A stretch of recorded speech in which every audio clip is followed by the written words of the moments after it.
స్తోత్రం. హల్లెలూయా. దేవుని పరిశుద్ధ వాక్య భాగంలో నుండి నిర్గమకాండము 40వ అధ్యాయము 37వ వచనాన్ని చదువుకుని దేవుని యొక్క వాక్యాన్ని ధ్యానం చేసుకుందాం. ఇదే వారి ప్రయాణ పద్ధతి. ఆ మేఘము పైకి వెళ్ళని ఎడల అది వెళ్ళు దినము వరకు వారు ప్రయాణము చేయకుండిరి. ఈ పరిశుద్ధ వాక్య భాగం దేవుడు మన వెనుకడలో ఆశీర్వదించును గాక. ఆమేన్. చిన్న మాట ప్రార్థన చేసుకుందాం. స్తోత్రము నాయన యేసయ్యా, నీకు వందనాలు, స్తోత్రాలు. ఇగో ఈ పునర్ధానపు ఆరాధనలో మమ్మల్ని జ్ఞాపకం చేసుకుని మమ్మల్ని దర్శించి నీ సన్నిధికి నడిపించిన విధానం కొరకు నీకు స్తోత్రాలు. ఇంతవరకు చేయబడిన ప్రార్థన, పాడిన పాటలు, నీకు అర్పించిన ఆరాధన బట్టి మీకు వందనాలు. ఇగో ప్రభువా, ఈ సమయమందు నీ నోటి మాట ద్వారా నన్ను మమ్మలను దర్శించమని ప్రార్థిస్తున్నాం.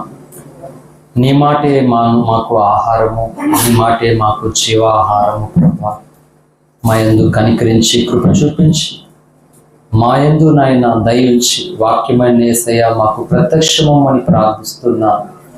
ఈ మధ్యాహ్న కాల సమయంలో మేము నైనా నిన్ను చూచినట్లుగా, నీ స్వరం విన్నట్లుగా మోజకు దిగిరమ్మని ప్రార్థిస్తున్నా. మా చుట్టూ ఉన్నటువంటి ప్రతి అడ్డులు ఆటంకాలు కొట్టివేసి ప్రభు సంపూర్ణమైన మీ కృప చేత అయ్యా ఇగో మమ్మల్ని దర్శించిన చదివిన లేఖనమును మా వెనుకడులో విరిచి వడ్డించి ఆస్వాదించి మీరే మహిమ పొంది నీ దాసుని బలమైన అభిషేకంతో నింపి వాడుకోమని యేసయ్య నామమున ప్రార్థిస్తున్నాం తండ్రి. ఆమేన్. ఆమేన్. హల్లెలూయా. దేవుని పరిశుద్ధ నామానికి మహిమ కలుగును గాక. ప్రభుని ఆరాధించడానికి వచ్చిన మీ అందరికీ, లైవ్లో ఉన్నటువంటి వారికి యేసయ్య నామంలో హృదయపూర్వకమైనటువంటి వందనాలు తెలియపరుస్తున్నాను. మంచిది. కొద్ది నిమిషాలు అందరూ కూడా ప్రార్థన పూర్వకంగా వాక్యం మీద దృష్టి పెడుతూ ముందుకు సాగిపోతాం. హల్లెలూయా. బైబిల్ గ్రంథము ఇలాగ సాక్ష్యం ఇస్తూ ఉంది. ఇదే వారి ప్రయాణ పద్ధతి. మన పితరులైనటువంటి ఇశ్రాయేలీయులకు దేవుడు ఒక ప్రయాణాన్ని సిద్ధపరిచాడు. వారికి ఇచ్చినటువంటి ఆ ప్రయాణ పద్ధతిని బట్టి ఇశ్రాయేలీయులు కొనసాగారంట. అంటే ఐగుప్తు దేశంలో ఉన్నప్పుడు వారికి ప్రయాణ పద్ధతి లేదు. ఎందుకు అనంటే టోటల్గా వాళ్ళ జీవితాలు బంధకాల మధ్య ఉన్నాయి. వాళ్ళకి స్వేచ్ఛ లేదు, స్వాతంత్రం లేదు, హక్కు లేదు, అధికారం లేదు, ఏమీ లేదు. మొత్తం అన్ని విషయంలో వారు దాసోహం అయిపోయారు, బానిసలైపోయారు. అట్టి రీతిగా 430 ఏళ్ళు పిమ్మట దేవుడు వారిని దర్శించి వారిని నడిపించడానికి మోషేని ఎన్నుకున్నాడు. అలా ఐగుప్తు దేశం నుండి బయలుదేరినటువంటి వారికి దేవుడు ఏం చేశాడంటే ఒక ప్రయాణాన్ని ఏర్పాటు చేశాడు. ఈరోజు క్రైస్తవ సమాజం అంతా కూడా ఆనాడు ఇశ్రాయేలు చేసిన ప్రయాణ పద్ధతిని తప్పక అనుసరించాలి. ఈ ప్రసంగానికి ఒక పేరు పెట్టాను, ఏంటంటే భక్తుల ప్రయాణం. హల్లెలూయా. ఏంటి? భక్తుల ప్రయాణం. మనం అనుకోవచ్చు, అంటే ఈరోజు నీకు నాకు స్వేచ్ఛ ఉంది, ఒక హక్కు ఉంది, ఒక అధికారం ఉంది. మనం నచ్చింది మనం తినచ్చు, నచ్చిన బట్టలు కట్టుకోనొచ్చు, నచ్చిన పని మనం చేసుకోనొచ్చు. ఇప్పుడు మనకున్న ఫ్రీడమ్. పౌలు దాన్ని కూడా చెప్పాడు, ఈ స్వాతంత్రము శారీర క్రియలకు హేతువు చేసుకోవద్దు అన్నాడు. ఈ స్వాతంత్రాన్ని పాడు చేసుకోవద్దు అని చెప్పాడు గలతీ పత్రికలో పౌలు భక్తుడు 5వ అధ్యాయంలోను. ఆనాడు ఇశ్రాయేల్ ప్రయాణ పద్ధతి ఏదైతే దేవుడు ఏర్పాటు చేశాడో ఈనాడు మన ప్రయాణ పద్ధతి కూడా అంతే. అందుకని ఇప్పుడు భక్తుల ప్రయాణం అనేటువంటి అంశం ద్వారా భక్తులు ఎలాంటి ప్రయాణం చేశారంటే, ప్రయాణం అంటే కాలు నడకన, లేకపోతే సైకిలు, బైకు, విమానం, ట్రైను, షిప్పు, ఇదా అంటే కాదు కాదు కాదు. ఇది యాత్ర చేసే ప్రయాణం. ఇది పరముకు చేరే ప్రయాణం. ఇది అంధకార లోకం నుండి, అనగా ఐగుప్తు అనగా సాతాను సామ్రాజ్యం. అందరికి వినబడుతుందా శ్రద్ధగా? ఐగుప్తు అనేటువంటిది అప్పుడు ప్రపంచ రాజధాని కావచ్చు, కానీ అది అంధకార లోకం, అది సాతాను సామ్రాజ్యం. అది అంటే మన మూల పితరులైన ఇశ్రాయేలు అంధకారంలో సామ్రాజ్యంలో ఎప్పటికీ విడుదల లేనటువంటి ఒక బంధకాల చేత ఉన్నారు వాళ్ళు.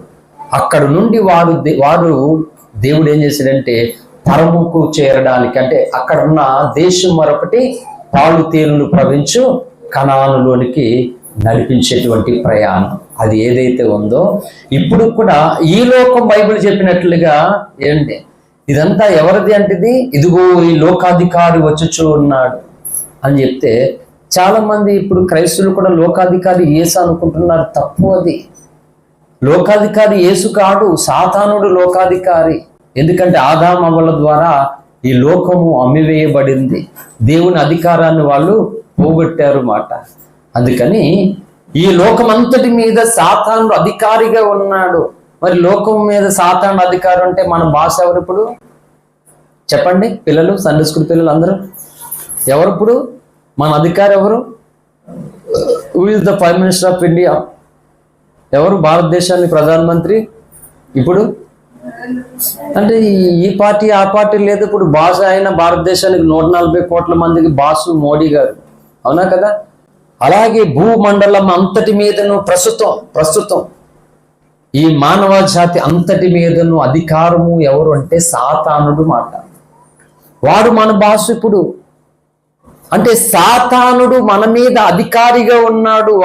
వాడి యొక్క సింహాసనం స్థలంలో కాపురం ఉన్నామని ప్రకటన గ్రంథంలో దేవుడు రాయించాడు లేఖనాన్ని. చూడండి ఒక మాట, 7 సంఘాలతో ప్రభు మాట్లాడుతూ ప్రకటన గ్రంథంలో మనం ఎక్కడున్నాము, ఎక్కడ నివాసం ఉన్నాము లేఖనం చెప్పింది. 2వ అధ్యాయము, ప్రకటన గ్రంథం 2వ అధ్యాయము 13వ వచనం తల్లి. సాతాను సింహాసనమున్న స్థలములో నీవు కాపురమున్నావని నేనెరుగుదును.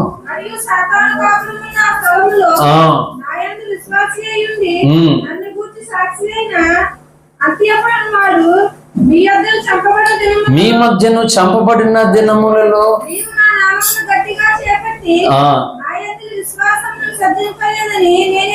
ఆమేన్. చాలండి. ఏమంటుంది లేఖనం ఇక్కడ? మనం ఎక్కడున్నామంట ఏంటి? అందరూ ఎలక్ట్గా ఉండాలి. ఎక్కడున్నాం మనం అందరం? మాట్లాడండి. మీరు నాకంటే నీరసంగా ఉన్నారు ఏంటి? మీరు అందరూ గట్టిగా ప్రార్థన చేస్తానే కదా వచ్చాను నేను ఇక్కడికి. మాట్లాడరే, వెళ్ళిపోయినా మళ్ళీ. హల్లెలూయా. దేవుడు మీ అందరి ప్రార్థన ఆలకించి చాలా రిలీఫ్ ఇచ్చాడు. దేవుని కృప పెట్టి పర్వాలేదు చాలా వరకును. చెప్పండి, ఎక్కడున్నాం మనం ఇప్పుడు? చర్చిలోనే ఉన్నాం, కానీ అయినా సరే సాతాను సింహాసనం ఉన్న స్థలంలో మనం నివాసం ఉంటున్నాం. హల్లెలూయా. ఎవరి పనులు వాళ్ళే చేసుకుంటున్నారు, ఎవరు వాళ్ళే బ్రతుకుతున్నారు. అయినప్పటికీ కూడా మనం అందరం ఎక్కడున్నామంటే సాతాను సింహాసన స్థలంలోనే మనం ఉంటున్నాం. ఇల్లులు కట్టుకునేది అక్కడే, కాపురాలు అక్కడే, పనులు అక్కడే, మొత్తం ఎవ్రీథింగ్ అన్నీ అక్కడే. అయినప్పటికీ బైబిల్ ఏం చెప్తుందంటే అక్కడ ఉన్నప్పటికీ కూడా ఏంటి, ఆనాడు అంతే పని వాడిని చంపారట. అది చంపబడిన సంగతి అందరికీ తెలుసు. అయినప్పటికీ కూడా దేవుని నామాన్ని వారు గట్టిగా పట్టుకుని దేవుని నామందరి విశ్వాసంతోనే ఉన్నారట వాళ్ళు. అది సంగతి. ఇప్పుడు మన మధ్య మనం చూస్తలేదు లేదా? క్రైస్తవం అంటే ఏంటి, చిన్న చిన్న బుడతల నుండి ఓపిక లేని ముసలోళ్ళ వరకు ఎంత రోషమో. గోసు ఊడిపోతే తాత ముందు నువ్వు ఆ సంగతి తర్వాత ముందు గోసు చూసుకున్నాను ఒక ఆయన. నేను ఎక్కడి నుంచి వచ్చింది ఇది? తెల్లవాడు అంటున్నాడు ఆయన. ఆయన గోసు ఊడిపోతుంటే ముందు గోసు చూసుకోరా బాబు, తర్వాత తెల్లవాడు నల్లవాడు మాట్లాడుగా ఉన్నాను. చూసారా? గోసే సరిగ్గా ఎట్టుకోలేనోడు కూడా లేచిపోయి మాట్లాడుతున్నాడు యేసు కోసం. ఏం తెలుసని? ఏమీ తెలియదు. ఇంకా 4 మాటలు వచ్చేసరికి ఒకటి చిన్న బుడకొడు పిల్లతోడాడు, దొండకాడు, ఆడు ఎన్ని మాట్లాడుతున్నాడు. ఆడు తయారు చేసే ట్రైనింగ్ ఇచ్చారు. చిన్న బుడతాడు, మహా అయితే 6 సంవత్సరాలు ఉంటుందేమో వయసు. చూసి ఉంటారు సోషల్ మీడియాలో. ఒక పిల్లకెట్టుకుని చిన్న బుడతాడు, మొత్తం రెచ్చిపోయి రకరకాల మాట్లాడుతున్నాడు. ట్రైన్ అప్ అలా చేశారు.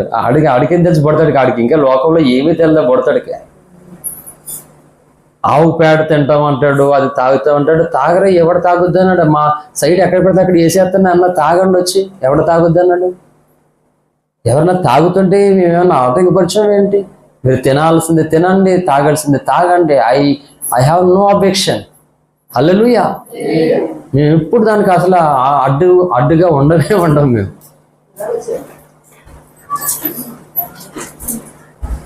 సో మన మధ్య కూడా జరుగుతున్నాయి. చర్చిలు తగలబెడుతున్నారు, సేవకులు చంపుతున్నారు, కోటాలు ఆటంకపరుస్తున్నారు, స్వార్థ బృందాల మీద దాడి చేస్తున్నారు. ఇవన్నీ జరుగుతున్నప్పటికీ కూడా దేవుడు రేపొద్దుట నిన్ను గూర్చి నన్ను గూర్చి ఒక సాక్ష్యం ఇవ్వాలి. ఏమని? నీ కళ్ళ ముందు ఎన్ని భయంకరమైనటువంటి పరిస్థితులు జరుగుతున్నప్పటికీ నీవు నా యందలి విశ్వాసము విడిచిపెట్టలేదు, నా యందలి విశ్వాసం కలిగిన వ్యక్తిగా నీవు ఉన్నావని ప్రభు సాక్ష్యం ఇవ్వాలి. హల్లెలూయా. కనుక చర్చిలోకి దయ్యం వస్తుందా అనేది ఒక ప్రశ్న, ఆరాధించుకున్న స్థలంలోనికి దురాత్మలు వస్తాయా, దయ్యాలు వస్తాయా అనేది ఒక ప్రశ్న. తిక్క మాట్లాడినాం అంటే ఇక్కడ పరిశుద్ధ మందిరం, ఇక్కడికి ఎందుకు దయ్యం వస్తుంది? అరే మందిరం కట్టిందే దయ్యాల కోటరా. హల్లెలూయా. మందిరం కట్టిందే దయ్యాల చోట, దయ్యాల సామ్రాజ్యంలో. మనం బ్రతుకుతున్నది, ఆరాధిస్తున్నది అక్కడ. ఎలా వచ్చింది అంటే అక్కడ నుండి వచ్చింది, పురాతన కాలం నుండి వచ్చింది. కనుక సాతాను సింహాసన స్థలంలో కాపురం ఉన్నామంట. అంటే ఆనాడు ఇశ్రాయేలు ఎక్కడున్నట్టు ఆ ఐగుప్తులు ఎలా ఉన్నారో ఇప్పుడు మనం అందరం అలా ఉన్నాం. అయితే అక్కడ నుండి విడిపించినటువంటి దేవుడు వారికి ఒక ప్రయాణమును ఏర్పాటు చేసేది. చాలా ఇంపార్టెంట్ సందేశం నేను చెప్తున్నాను. క్రైస్తవ జీవితంలో ఏంటి నేను చెప్తున్నాను, ఏదో పరిశుద్ధంగా ఉండి గుడికి వెళ్ళి కానికేసుకొని అవకాశం ఉన్నప్పుడు ప్రార్థనకి వెళ్ళి కాదు. అసలు అదంతా కానే కాదు. అసలు మనకొక ప్రయాణాన్ని దేవుడు ఏర్పాటు చేశాడు. ఈ ప్రయాణంలో సేవకుడు గాని విశ్వాసి గాని ప్రతి ఒక్కరు ఆ ప్రయాణంలోనే మనం కొనసాగాలి. కొనసాగపోతే చాలా ప్రమాదం ఉన్నది. ప్రయాణ పద్ధతి మారిపోతుంది. హల్లెలూయా. ప్రయాణ పద్ధతి మారిపోతుంది మాట. ఎటువైపు నీ పయనం అని మొన్న 50 రోజుల్లో ఒక ప్రసంగం చేశాను నేను. అది వేరే కోణం మాట, అది టోటల్గా డిఫరెంట్. అది హల్లెలూయా. కానీ ఇశ్రాయేల్ ప్రయాణ పద్ధతి ఇదేనంట. ఇదే వాళ్ళ ప్రయాణ పద్ధతి. ఏంటి వాళ్ళ ప్రయాణం అంటే విమానం కాదు, ట్రైన్ కాదు, షిప్ కాదు, ఇంకోటి కాదు. ఏంటి? కంటిన్యూ చదువుతా, మూలవాక్యం కంటిన్యూ చదువు. నిర్గమకాండం 40 అధ్యాయం చివరి. ఆ మేఘము పైకి వెళ్ళని ఎడల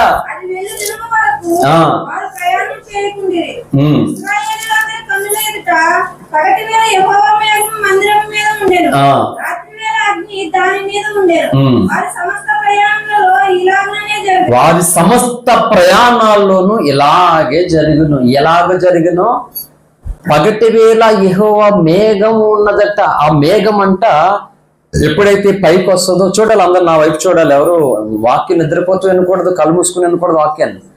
వాక్యాన్ని చాలా సీరియస్ గానే వినాలి. హల్లెలూయా. మేఘము వాళ్ళు ఇశ్రాయేలు ఉన్న స్థలం మీదకు పైకి వచ్చేదట. ఆ మేఘం వస్తే ఆ ఎండ వేళలో ఆ మేఘం వచ్చినట్టునే ఎలక్ట్గా సిద్ధపడి ఉండేవారట. మేఘం కదులుతుంటే వీళ్ళు వెళ్ళేవారట. ఇశ్రాయేలీలు అరణ్యతలో నార్మల్గా చేయలేదు. కంటికి రెప్పలా ఇశ్రాయేల్ని కాపాడు కొనుకుడు నిద్రపోడనేటువంటి వాక్యానికి తగినట్లుగా పగలు మేఘస్తంభం, రాత్రి అయితే అగ్నిస్తంభం. అంటే వాళ్ళకి ఎండ అనేటువంటి భయం ఉండకూడదు. అమ్మా ఎవరు పడకూడదు. హల్లెలూయా. ఎండ భయం అనేది ఉండకూడదు. ఎందుకంటే ఎండలో సమస్యలిపోతూ నడవలేదన్న భయం ఉండకుండా మేఘం ఉండేదట. ఆ మేఘం ఆగిపోతే ఏం చేయాలి? ఇశ్రాయేలు అక్కడ ఆగిపోయి గుడారాలు వేసుకోవాలి. మళ్ళా మేఘం మొదలైందనుకో ఈ గుడారాలు తీసుకుని మళ్ళా మొదలెట్టాలన్నమాట. అలాగ మొదలెడితే రాత్రి వేళ అయితే అగ్నిస్తంభం వచ్చేది. ఇలా ఆ మేఘం కదిలితే వీరు వెళ్ళడం, ఆగిపోతే ఆగిపోడు. ఈ విధంగా ఇశ్రాయేలుకి ఒక ప్రయాణ పద్ధతిని దేవుడు ఏర్పాటు చేశాడు. ఈ ప్రయాణ పద్ధతిలో కడ వరకు మోషే మాట ప్రకారంగా, మోషేకి దేవుడు ఆజ్ఞాపించినటువంటి ఆ కట్టడల ప్రకారంగా ఎవరైతే ఈ ప్రయాణం చేశారో ఆ కాలేబు యెహోషువలు వీళ్ళందరూ కనానుకి ప్రవేశించారు. ఈ మేఘాన్ని పెట్టి ఇశ్రాయేల్ ప్రయాణ పద్ధతిని ఫాలో కాకుండా తమకు నచ్చినటువంటి విధానంతో ప్రయాణం చేసిన వారందరూ కూడా మధ్యలో రాలిపోయారు. ఇశ్రాయేల్ అరణ్యయాత్రలో ఎందుకు చనిపోయారు? ఎందుకు చనిపోయారు? మోషే మీద తిరుగుబాటు దేని కొరకు జరిగింది? దేవుడు ఎందుకు ఉగ్రత వాళ్ళకి పంపించండి? వారికి ఒక ప్రయాణాన్ని ఏర్పాటు చేశాడు. ఈరోజు క్రైస్తవులైనటువంటి నీవు నేను నచ్చిన ప్రయాణాలు చేయడానికి వీల్లేదు. అసలు దేవుడు ఒప్పుకోడు. చుట్టము, బంధుత్వము, స్నేహము నథింగ్. అంతా నీ దేవుడు పరిశుద్ధుడు, పరిశుద్ధుడు. హల్లెలూయా. నిన్ను ఆయన ఏర్పాటు చేసుకున్నాడు. ఆయన ఈ లోకంలో నుండి నిన్ను ప్రత్యేకమైన జనంగా, అనగా సాతాను బంధకాల నుండి, సాతాను బానిసత్వంలో నుండి నిన్ను నన్ను విడిపించడానికి ఆయన రక్తాన్ని చెందించాడు, ఆయన ప్రాణాన్ని వెలిగించాడు. బుక్స్ మీద కొన్ని పేర్స్ ఉంటాయి, కొన్ని పుస్తకాలు, భక్తుల పుస్తకాలు ఉన్నప్పుడు దీని మీద ఉందా? లేదు. బుక్స్ మీద వేల అని రాస్తుంటది. వేల అని రాస్తున్నక్కడ అక్కడ అమౌంట్ ఏమైనా ఉంటుందంటే ఉండదు. ఏముంటుంది? అమూల్యం అని ఉంటుంది అన్నమాట. వేల అన్న కూడా పుస్తకాల మీద అమూల్యం అని ఉంటుంది. అంటే మనం మూల్యం చెల్లించలేనిది. అంటే అది పుస్తకం ఎంత కావచ్చు, దానికి ఇంత రేట్ అనేది పెట్టలేము మాట. అంత శ్రేష్టమైనది, అంత విలువైనది అర్థం. అలాగన మనం సాతాను బంధకుల్లో ఉన్నాం. మనల్ని ఎప్పటికీ విడుదల ఇవ్వడు. ఇంకా మన అంతము మళ్ళా నరకమే. ఆడి చేతిలో ఉన్నటువంటి మనకి చివరికి మళ్ళా ఈ భూమి మీద ఈ పరిస్థితి తప్పదు, మళ్ళా అక్కడికి మరణం తర్వాత అది తప్పదు. అయితే ఆ బంధకాల నుండి ఇశ్రాయేలుని ఎలా విడిపించాడు దేవుడు? ఈరోజు మనల్ని ఎలా విడిపించాడు దేవుడు? ఇగో తన రక్తాన్ని, అమూల్యమైనటువంటి వెల కట్టలేనటువంటి పరిశుద్ధ రక్తాన్ని చిందించాడు, తన ప్రాణాన్ని అర్పించాడు దేవుడు. అలా అర్పించగా మనము విడుదల పొందాము. ఇది ఈరోజు ఏదో ఈ స్వాతంత్ర ఫ్రీడమ్ ఉందంటే మనం ఏదో అనుకోవచ్చు. నేను చెప్తున్నాను, ఈ స్వాతంత్ర ఫ్రీడమ్ హక్కు ఎలాగొచ్చిందంటే యేసు రక్తము ద్వారా మనకు వచ్చింది.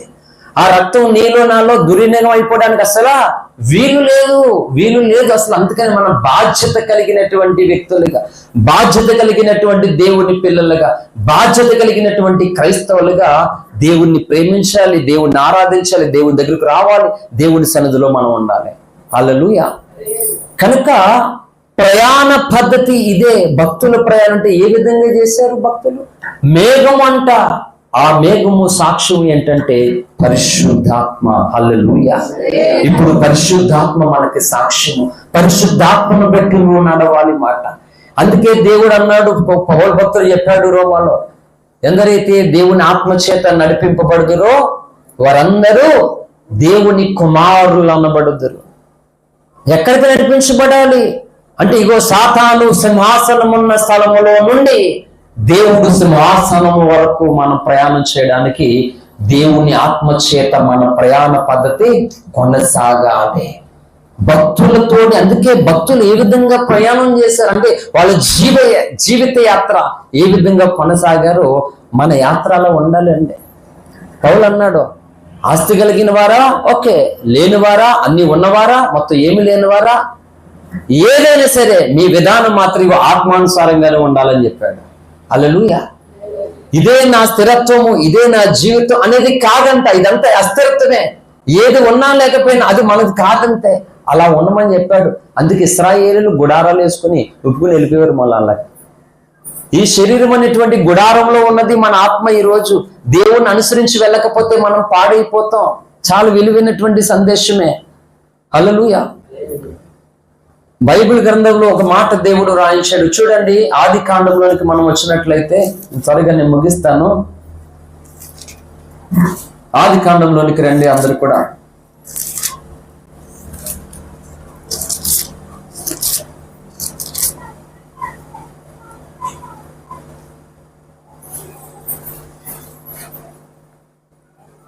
ఆది కాండము 13వ అధ్యాయము 11వ వచనం చదవండి. కాబట్టి లోతు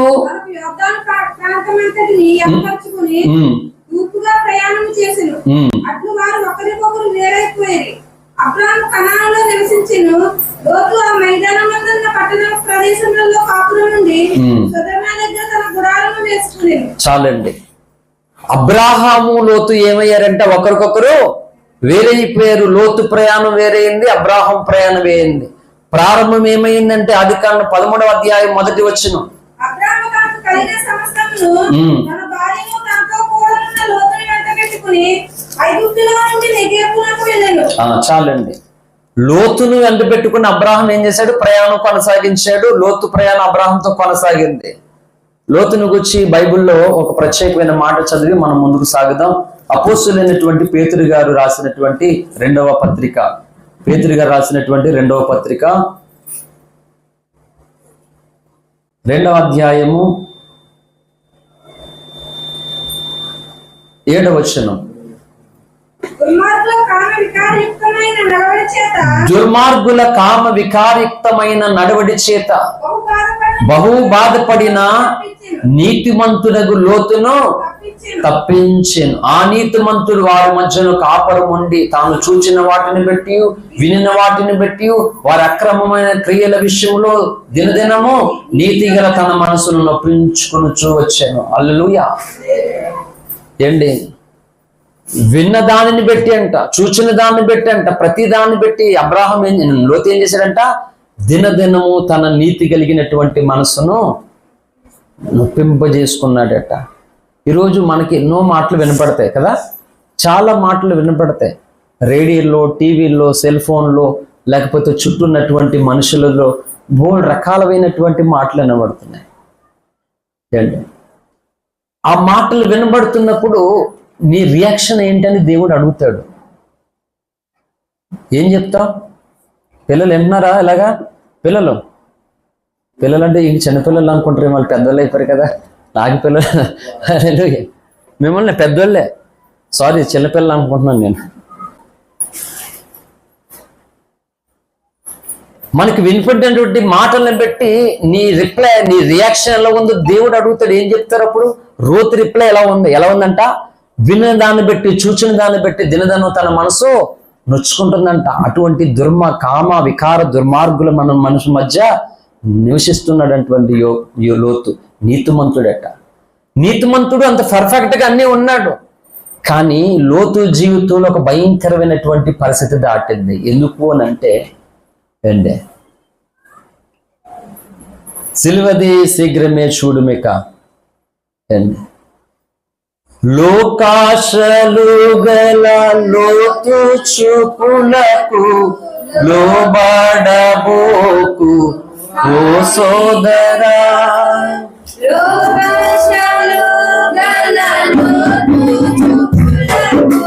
లోబడబోకు లోకమంతా సమకూర్చుకొని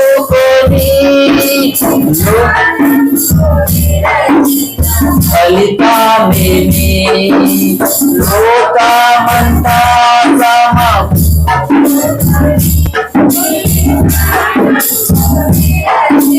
ఫలితమేమి? సిల్వదే శీఘ్రమే చూడినిక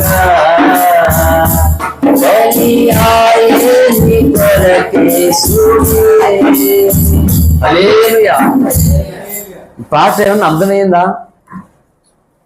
నాకు చాలా కాలం అర్థం కాలేదు. పాట పాడుతున్నారు, వెనకాల పాడుతున్నాం, బోల్డ్ డౌట్స్ ఉండే పాటలు పాడుతుంటే వెనకాల. లోతు నీతిమంతుడు, లోతు భక్తిపరుడు, లోతు కోసం ఏంటి ఇలాగా అర్థం కాలేదు. అలాగా లోకాశలు గల లోతు చూపులు ఏంటి? లోతు ఏంటి? లోతు కోసం ఇప్పుడు చదివించిన వాక్యంలో లోతు ఏం చెప్పింది బైబిల్? లోతు ఎవరట?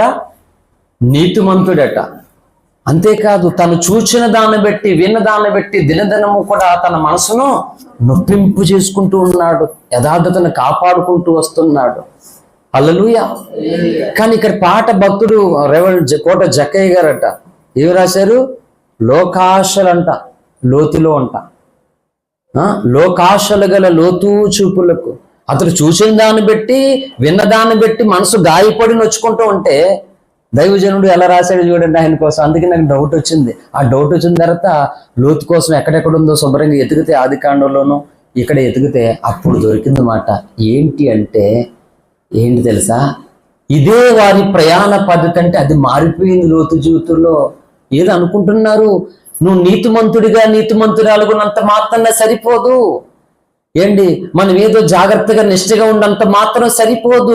అందుకే ఈ పేరు, నేను పేరు నాకు పెట్టడం రాదండి. నా వయసు ఎంత, నా బ్రతికెంత నాకేం తెలుసు? నాకు ఏమీ తెలియదు. బైబిల్ కాలేజీ ముఖం చూడదు ఇప్పుడు దాకా నేను. హల్లెలూయా. భక్తుల ప్రయాణాన్ని పేరు దేవుడు పెట్టమంటే పెట్టేశాడు అంతే. హల్లెలూయా. భక్తులు ఎలాగ వాళ్ళు ఈ జీవిత యాత్రను యేసుతో పాటు నడిచారో అదే ప్రయాణం నీకు నాకు దేవుడు పెట్టాడు. బాబు ఏంట్రా మీ టాపిక్ ఏంటి? మైక్ ఏమన్నా, ఒక మైక్ ఇవ్వండి అందరూ.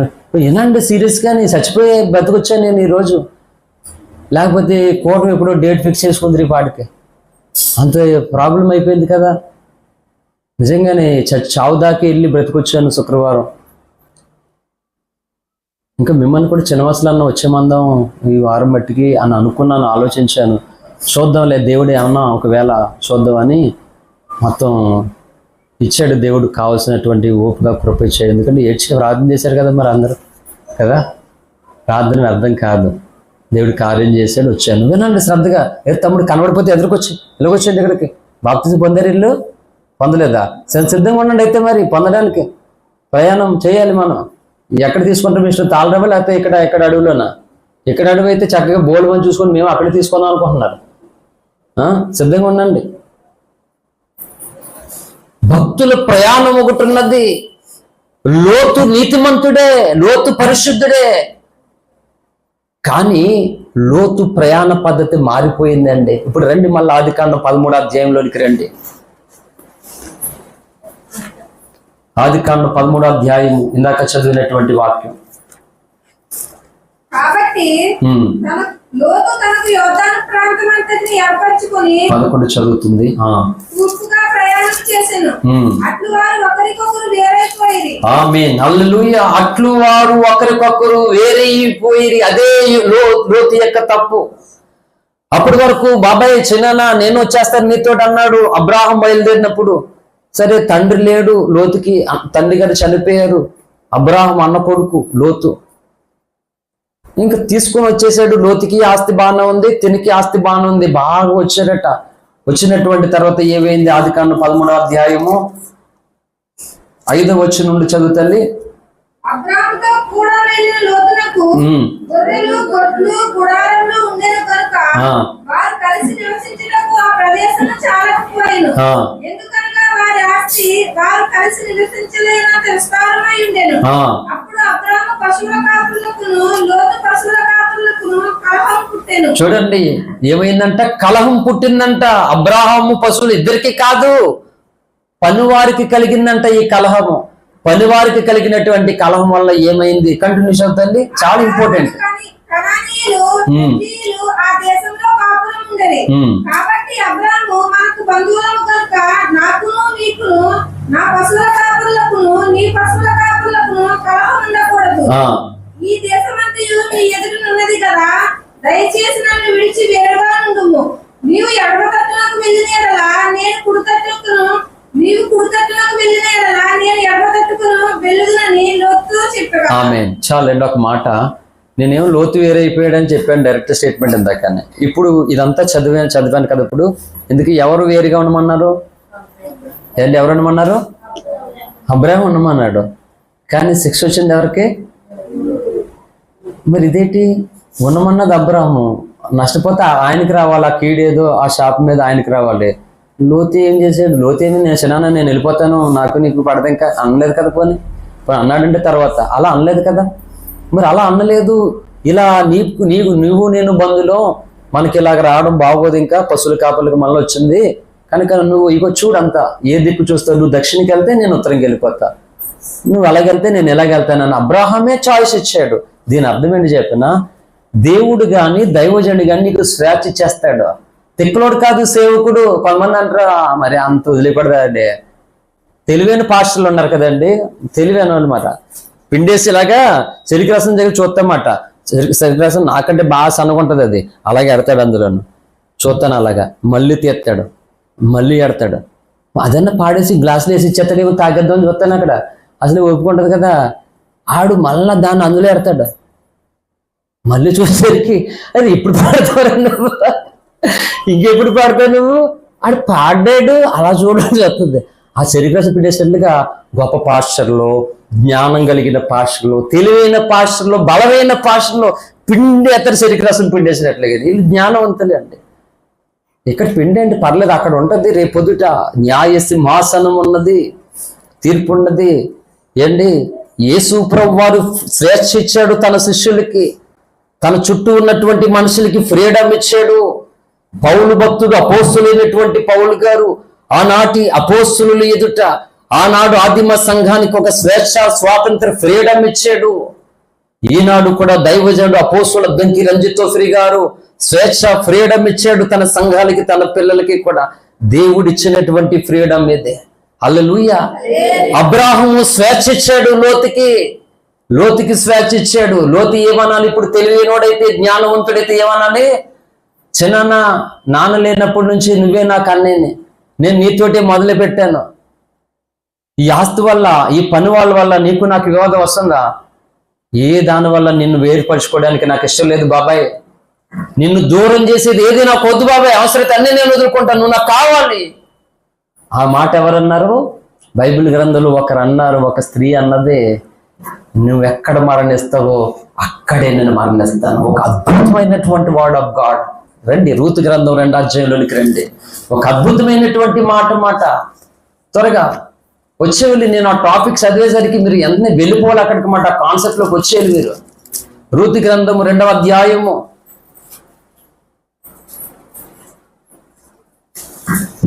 అది కొత్త బైబిల్, పైగా ఈ చిన్నదే నాకు కొంచెం మబ్బుగా ఉన్నది.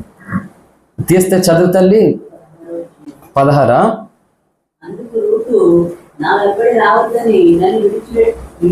1:16. ఓకే, చదువమ్మా. అందుకు రూతు, నా వెంబడి రావద్దనియు, నన్ను విడిచిపెట్టవద్దనియు, నన్ను బ్రతిమాలుకునవద్దు. నువ్వు వెళ్ళు చోటుకే నేను వచ్చేదను, నువ్వు నివసించే చోటనే నివసించేదను. నీ జనమే నా జనము, నీ దేవుడే నా దేవుడు. నువ్వు మృతి పొందు చోటను నేను మృతి పొందేదను, అక్కడనే పాతి పెట్టబడదను. హల్లెలూయా. అన్నది ఏమన్నది? మరణము తప్ప మరి ఏదైనా నన్ను ప్రత్యేకించిన ఎడలా యెహోవా నాకు ఎంత కీడైనను చేయను గాక. ఇది భక్తులు ప్రయాణములో మనకు ఉండవలసిన నిష్ఠ, భారము, ఆశ. ఇది మనకు ఉండాలి ఖచ్చితంగా. ఏంటి ఈ వాక్యం విన్నాం, లేకపోతే ఇంత వాక్యం విన్నా, అంత కాదండి. అసలు వాక్యాలు కాదు కావాల్సింది, దేవుడు మనకు అనుగ్రహించినటువంటి ఒక నియమం, ఒక త్రోవ ఉంది. ఇదే త్రోవ, దీనిలో నడువుడు అని చెప్పాడు ఇర్మియా ప్రవక్త ద్వారా. హల్లెలూయా. ఈరోజు దేవుడు ఇచ్చిన స్వేచ్ఛ, ఫ్రీడమ్ ఏంటి ఎవరికి నచ్చినట్లుగా వాళ్ళు వెళ్ళిపోవడం, ఎవరికి నచ్చినట్లుగా వాళ్ళు రావడం, ఎవరికి నచ్చినట్లుగా వాళ్ళు కాదు.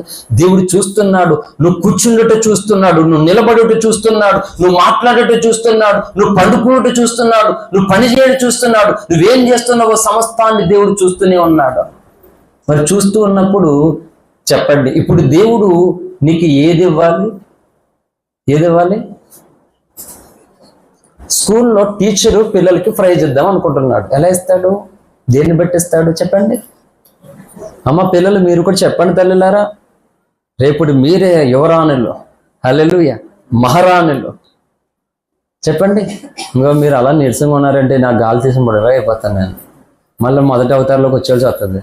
చూశారు కదా అంత సీరియస్ అయ్యిందను, మళ్ళీ అలా చూస్తారేంటి? అలా చూడకూడదు, సింహంలా చూడాలి ఇక్కడ. హల్లెలూయా. మరి మీరు అలా ఉంటారేంటి? అలాగా అసలు అక్కడ 2 మెసేజ్లు చెప్పొచ్చాను ఈరోజు. దేవుడు మాట్లాడాడు చెప్పమని 2 చెప్పొచ్చాను అక్కడ. ఇదేంటో బాగాలేనప్పుడు నేను ఏదో కొంచెం ఆమెను అందాం, 5 రెట్లు 2 చెగులు ఆమెను అందాం అనుకుంటే, ఆయన ఏమో పడుకుందాం అనుకున్నాను. లే అన్న మొక్కలేమన్నాడు వేసాను. రాత్రి అంతా పడుకునేది ఎంత అనుకున్నారు? 5:15 పడుకున్నాను. లేచింది ఎప్పుడు అనుకున్నారు? 6 గంటలకే. రాత్రి అంతా బలమైన అన్య భాషలతో పరిశుద్ధాత్మ శక్తిని పొందుకొని దేవుని సన్నిధిలో ఎదిగానండి. రాత్రి నిద్రపోడా. హల్లెలూయా. నిద్రపోవడానికి మూలుగుతున్నాను, పెనుగులాడుతున్నాను. ప్రభా నాకు నిద్ర కావాలి, నిద్ర ప్రభా, రేపు చాలా పని ఉంది కదా, చాలా నీరసంగా ఉంది. పైగా రాత్రి మరి ఇడ్లీ కూడా తినలేదు. కొద్ది పాలు తాగి రొట్టెలు వేసుకుని, పాలు తాగి టాబ్లెట్ వేసుకుని పడుకుంటే నిద్రే రావట్లేదు. భయంకరంగా బాడీ అంతా డిప్రెషన్లోకి వెళ్ళిపోయింది. అవసరం పెట్టి చెప్తున్నాను. ఇగో ఈ 5 ఫింగర్స్ మొత్తం చేతి 10 వేలు పీకేసుకున్నాను. నిద్ర రావట్లేదు, కొంచెం బాడీ అంతా బాధ వచ్చేస్తుంది. చాలా మూలుగుతున్నాను. ఈ అటు ఇటు మొత్తం చేతులు నోట్లో పెట్టేసుకుని మొత్తం ఈ గోర్లన్నీ పీకేసుకున్నమాట. ఈ మంట వస్తుంది. తర్వాత 1 గంటకి నిద్ర కావాలని ప్రార్థన చేసుకొని మంచం మీద మూలితే మోకాళ్ళు ఏమని ప్రభు చెప్తే మోకాళ్ళు ఇస్తున్నాను. దేవుడు చాలా దర్శించాడు, చాలా సంగతులు మాట్లాడాడు. ఈ ఓపిక రాత్రి ఇచ్చాడు దేవుడు నాకు. హల్లెలూయా. ఈ శక్తి రాత్రి వచ్చింది. నిజానికి ఆల్రెడీ సేవకుని కాంటాక్ట్లో పెట్టాను, ఫోన్ చేస్తాను వీలైతే నేను చేయగానే వచ్చేద్దరు కానీ వెళ్ళి ప్రార్థన నడిపించడానికి అని చెప్పేసి బాబురావు పాస్టర్ గారికి ఆల్రెడీ ఫోన్లో మేము మాట్లాడుకోవడం, ఒప్పందం కూడా అది ఆల్రెడీ అయిపోయింది. నేను అంటే అప్పుడు బయలుదేరిగాను అన్నయ్య, అంటే నాకు తెలిసి ఆల్రెడీ ఆయన పర్మిషన్ చూసుకున్నాం, ఇంకానే ఆయన ఏమంటాడు అని అన్నానమాట. హల్లెలూయా. మీరు మాత్రం ఎలా ఉంటారు ఏంటండి? ఇప్పుడే కదా ఫస్ట్ ఆరాధనే కదా మీరుంటా. మరి నేను ఇంకా 2 ఆరాధనకి వెళ్ళినప్పుడు ఇంక నేను ఎలా ఉండాలి? అప్పుడు ఆవిడ వాళ్ళు చూసరికి అయ్యో పాస్టర్ గారు అని వాళ్ళు వెళ్ళిపోవాలి. ఇంకా అలా వెళ్ళాలి నేను. మీరు కొంచెం నన్ను ధైర్యంతో పంపించాలి అక్కడికి. ఎలా పంపించాలి? పెళ్ళైన అత్తగారి ఇంటికి పంపించాడు. నేను అలా మా పిల్లలు పెద్దమ్మల పిల్లలు పంపిస్తుంటే మొదటి నేను ఏడ్చేసిపోయి తొలి వెనకలికి వెళ్ళిపోయి అన్నీ లేడు అని అంటే అన్నీ ఎక్కడ తొలి వెనకలు ఎడుతున్నాడు అన్నయ్య. వాళ్ళ అత్తగారి వాళ్ళ ఇంటికి ఎడుతూ తీసుకెళ్ళిపోండి మా చెల్లెల్ని. నిజమే. అలాగా ఇప్పుడు నన్ను నవ్వుతూ పంపించాడు మీరు. కొత్త పెళ్లి కొడుకుని కాగుతుంది కదా, ఎడుతూ పంపించాడికి మళ్ళీ ఎన్ని వచ్చేస్తాను నేను మళ్ళీ. హల్లెలూయా. ఆయన వచ్చే వరకు మిమ్మల్ని వదలనండి. హల్లెలూయా. దుష్టుడు ఎన్ని చేసినా ఏది చేసినా అస్సలు అప్పగించినటువంటి పనిని వదిలే ప్రసక్తి లేదు అసలు. దానికి మొండోండి అయిపోయింది అంతే. హల్లెలూయా. కాబట్టి మీరు ధైర్యంగా ఉండాలి. ఇక్కడ ఎంత గొప్ప మాట అంటే 2 కోడళ్ళు ఉన్నారు నయోమికి. ఎవరు? రూతు, ఓర్ప. ఆమె కూడా తన న్యాయ నిధిని పెట్టి ఆమె ఒంటరిగా ఉంది, ఎవరు లేరు. కోడలు ఇద్దరిని పిలిచింది. అమ్మా, మీరు యవ్వన స్త్రీలు, యవ్వన పిల్లలు, ఇంకా నా పరిస్థితి ఎదుగో ఇలా అయిపోయింది, నాకు ఏమీ లేదు. ఇంకా సర్వశక్తి నాకు అన్యాయం చేశాడు, ఇంకా నాకు దుఃఖం చేశాడు ఆయన. ఇంకా మీరెందుకు నాతో ఏడవడం, మీరెందుకు నాలా అయిపోవడం? మీరు బాగుండాలి కాబట్టి మరలా మీరు వివాహాలు చేసుకోండి, వెళ్ళిపోండి, మీ అమ్మగారి ఇంటికి వెళ్ళిపోండి మీరు అని న్యాయంగా అత్త కోడల పట్ల చేయవలసిన ధర్మాన్ని చేసిందండి. బెస్ట్ అత్తగారు మాట రూతు. నిజంగా ఎవరు? నయోమి గారు చేసింది తన న్యాయము. అప్పుడు ఓర్ప ఏం చేసింది? అత్త దగ్గరికి వెళ్ళి కౌగిలించుకుని ముద్దు పెట్టుకుని సెలవు తీసుకుని వెళ్ళిపోయింది. రూతు కూడా వెళ్ళిపోవచ్చు, ఫ్రీడమ్, స్వాతంత్రం ఉన్నది. కానీ ఏమన్నదో తెలుసా? ఎంత గొప్ప మాట్లాడండి, నిజంగా చెప్తున్నాను. ఏంటి బైబిల్ చదువుతూ ఉండే వాక్యం అంటే వినేసి ఏదో బాగుందో లేకపోతే బాగుంది కాదు. నేను అలా ఉండాలి ప్రభా, తీర్మానం వచ్చేవాళ్ళు నీకు వింటుండగా. హల్లెలూయా. అప్పుడు నీకులాగా ఉండలేవు, నీలా ఉండలేవు. సీతాకోక చిలుక తెలుసు కదా పిల్లలందరికీ. సీతాకోక చిలుక ఏది? ఎవరు? సీతాకోక చిలుక నిస్సి ఏదో చెప్తుంది. నిస్సియేనా? హల్లెలూయా. ఒక పేరు గుర్తుపెట్టేసుకున్నాను. మొన్న సాక్ష్యం చెప్పింది వాళ్ళ అమ్మ అప్పుడు కంటి కోసం. దేవుని స్తోత్రం. గొంగళ పురుగట. ఎవరో? సీతాకోక చిలుక. అయ్యి గొంగళ పురుగు వచ్చింది వచ్చి అని ఉట్టుకుంటావా వెళ్ళి? ఈ పిల్లడు ఆ పేరేంటి? ఎవరే నన్ను చూడరా నువ్వు? పురుషులందరూ ఆ ఏపుకి ఈ రేంజ్ మార్చేద్దాం సెక్షన్ మొత్తానికి. 2 సెక్షన్లు కట్టడం కాదండి. ఈ వర్షంలో 2 లైన్లు 3 లైన్లు స్త్రీలు కూర్చుంటారు. ఇలా కూర్చొని చక్కగా బాగుంటుందా? అందరి దగ్గర దేవుని ఆత్మ అన్నట్టు ఉంటుంది. హల్లెలూయా. కోడిగుడ్లన్నీ ఒక చోట ఉంటాయి. గుడ్డ అక్కడ ఉంటుంది. పెట్ట గుడ్ల మీదకి వెళ్తుందండి. అలా ఉండద్దు. మనం ఎలాగ చలికెళ్ళవే కదా, కొంచెం దగ్గర ఉందా, మళ్ళీ నన్ను ఏకాగ్రం చేసిన ఫీలింగ్ రాదు. హల్లెలూయా.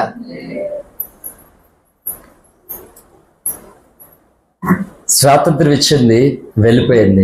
రూతు వెళ్ళిపోవచ్చు, కానీ నీ దేవుడే నా దేవుడు అందండి. మరణం తప్ప ఏది విడదీయకూడదు. నువ్వు ఎక్కడ మృతి పొందుతావు అక్కడే మృతి పొందుతావు అంది. నేను చెప్తున్నాను, రూతు నిజమే ఒక గొంగళ పురుగు. No address. ఎవరు రూతు? ఎవరు? మోయాబీలు. వాళ్ళు ఏమన్నా ఇశ్రాయేలీలా, యూదులా?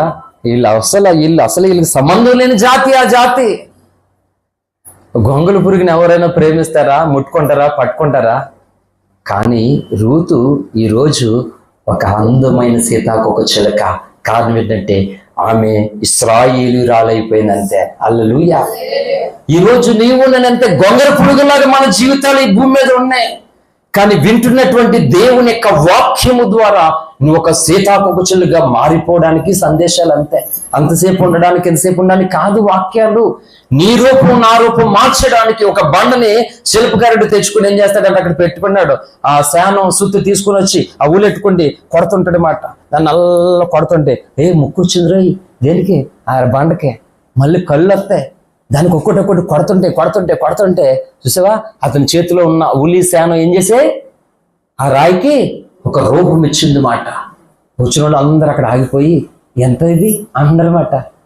చూసారా, మారిపోయింది. దాని విలువ మారిపోయింది, దాని రేటు మారిపోయింది. ఎంత అని అడుగుతున్నారు దాన్ని. ఈరోజు నువ్వు నేను సాతాను యొక్క బంధకాలలో విలువే లేనటువంటి వ్యక్తులము. కానీ అయ్యో, నజరేయుడైనటువంటి యేసు తన శానంతో ఉళ్ళుతూ మనల్ని చెక్కుతూ ఉన్నాడు మాట. అందమైన శిల్పాలుగా నిన్ను తీర్చిదిద్ది ప్రపంచానికి చూపించడానికి. అంతవరకు నువ్వు గోంగాళ పురుగులాగా పతనమైపోయిన శాపగ్రస్తమైన విలువలేనటువంటి జీవితమే. కానీ ఒక సీతాకోక చిలుకలాగా నిలువు పుట్టించి, అందము పుట్టించి, ఘనతను కొలిచి దేవుడు మనల్ని హెచ్చించాలనుకుంటున్నాడండి.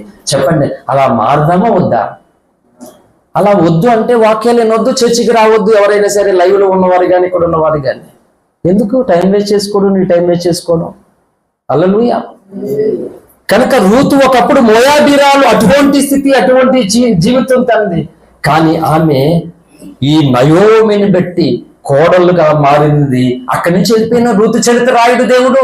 ఓర్ప చరిత్ర ఉందా బైబిల్లో? ఉన్నదా? లేదు, ఇంక ఉండదు. అందుకంటున్నాను, భక్తుల ప్రయాణం నుండి తొలగిపోయినప్పుడు, భక్తుల ప్రయాణం నుండి వేరైపోయినప్పుడు నీ చరిత్రను ఇంకా పొడిగించబడదు. అక్కడితో చాప్టర్ క్లోజ్. హల్లెలూయా. కానీ రూత్ చరిత్ర మాత్రం చెప్పుకోవాల్సిందే. ఎందుకో తెలుసా? దావీదు తండ్రి యెషై రూతు మనవుడు. దావీదు తండ్రి. దావీదు వంశంలోంచి నజరేయుడైన యేసు వచ్చాడు. చూసారా రూతుకి ఎంత ఘనత వచ్చింది? నయోమికి కోళ్ళ, అయ్యయ్యో పాపమ్మ అప్పుడే అయిపోయింది జీవితం. లాగానే ఆనాడు లూతు తల్లిదండ్రులు, లూతు బంధువులు ఏళన చేయొచ్చు, అవహేళన చేయొచ్చు, బాధ పెట్టచ్చు, రకరకాలు చేయొచ్చు. కానీ లూతు వంశావళి చూసావా? నజరేయుడైన యేసు వచ్చాడు. హల్లెలూయా. ఎంత ఉన్నత స్థాయి పొందుకుందో తెలుసా? కారణం ఏంటి? నీ దేవుడే నా దేవుడు. హల్లెలూయా. చెప్పండి, ఈరోజు మన దేవుడు ఎవరండి? మన దేవుడు ఎవరు? అబ్రాహాము దేవుడు, ఇస్సాకు దేవుడు, యాకోబు దేవుడు, జోసఫ్ దేవుడు. హల్లెలూయా. నీ పేరెట్టుకో నీ దేవుడు అండి. కాదా? వాళ్ళకప్పుడు ఎవరు? వాళ్ళు అన్యులు కాదా? వాళ్ళు అబ్రాహాం అన్యుడు కాదా? కానీ ఈరోజు దేవుని స్నేహితుడట. హల్లెలూయా. దేవుని ప్రవక్త అట. అంతలా మారిపోయింది. అంటే దేవుడు ఏం చేస్తున్నాడు? ఒక అడ్రస్ ఇస్తున్నాడు. పోయిన ఆదివారం ఏం చెప్పాను? ఇక్కడ పేరేం చెప్పాను? వాక్యం పేరేం చెప్పాను? పోని మూలవాక్యం చెప్పితే మూలవాక్యం గుర్తుండే చెప్పండి. మూలవాక్యం ఏం చెప్పాను? వాక్యానికి పేరేం పెట్టాను చెప్పండి. ఒక అద్భుతమైన ఐడెంటిఫై చేశాను. ఇంగ్లీష్లో చెప్పేసాను ఆల్రెడీ, మీకు తెలియదు. చెప్పండి, ఇప్పుడు ఆల్రెడీ చెప్పేశాను కదా, నోరు వచ్చేసింది బయటికి. ఐడెంటిఫై అన్నాను కదా. గొప్ప అసలైన, వెరీ గుడ్, అసలైన గుర్తింపు అంట. 1 పేతురు పత్రిక 2:9 మూలవాక్యం. మీరు గుర్తుపెట్టుకోవాలి. ఇవి వదిలేసుకుంటే ఎలాగా? ఎవరికైనా అప్పెత్తే మర్చిపోతామా? చెప్పండి, మర్చిపోతామా? ఏదైనా సామాన్యత మర్చిపోతామా? వాళ్ళు మర్చిపోయినా కానీ మనం మర్చిపోం అసలు. హల్లెలూయా. తీసుకున్న వాళ్ళు మర్చిపోయినా కానీ ఇచ్చిన వాళ్ళు అస్సలే మర్చిపోయారు అన్నమాట. మరి ఇంత దేవుడు మనకు వాక్యం ఫ్రీగా ఇస్తుంటే మర్చిపోతామా? మర్చిపోకూడదండి అసలు. ఈ వాక్యమే నన్ను బ్రతికేస్తుంది నిజంగా. నా ఒంట్లో ఓపిక రవ్వంత అని ఇప్పుడు కాదు, ఇప్పుడు లేదు రవ్వంత ఓపికనే. ఒక పేక్కి ఏం సామర్థ్యం ఉంటుంది? పేక్కి చిల్లాడితేనే, పేక్కి కనబడితేనే, పేక్ అదే అయితేనే డాక్టర్ ఏమి లేదు. ఐసీయూ అంటాడు ఆయన. ఇంకా స్కానింగ్లు, గీనింగ్లు, ఎంఆర్ఓలు అన్ని ఇంకొచ్చేసినాయి కదా రకరకాలు. మొత్తం పెన్ అయింది, పుస్తకం అయింది, డబ్బులు మాత్రం మళ్ళీ రాసిడు మొత్తం, గీసుడు. ఇంకా ఆపెత్తడం చూస్తాం. ఇంకెలా ఉంది చెప్పండి. కాళ్ళు అవుతున్నాయా? తల తిరుగుతుందా? రాసేస్తాడు, పెన్ అయిందే. కానీ మందులు మాత్రం అన్నీ అయిపోతుంది. ఇంకా అదే బియ్యం మొత్తం కంటే ఎక్కువైపోతుంది. మందులు తిన్నారు కట్టనమాట. అవన్నీ కలిసి 20 రోజులు 25 రోజులు వస్తాయి. ఈ మందులు 4 రోజులు కూడా రావు. అంత క్యూర్సెల్ అంట 7,000, 4,000 ఉన్నప్పుడు తెచ్చుకోలేకపోయి 7,000 అయిపోయింది. హల్లెలూయా. ఇప్పుడు తెచ్చుకోవాల్సి వచ్చింది మాట.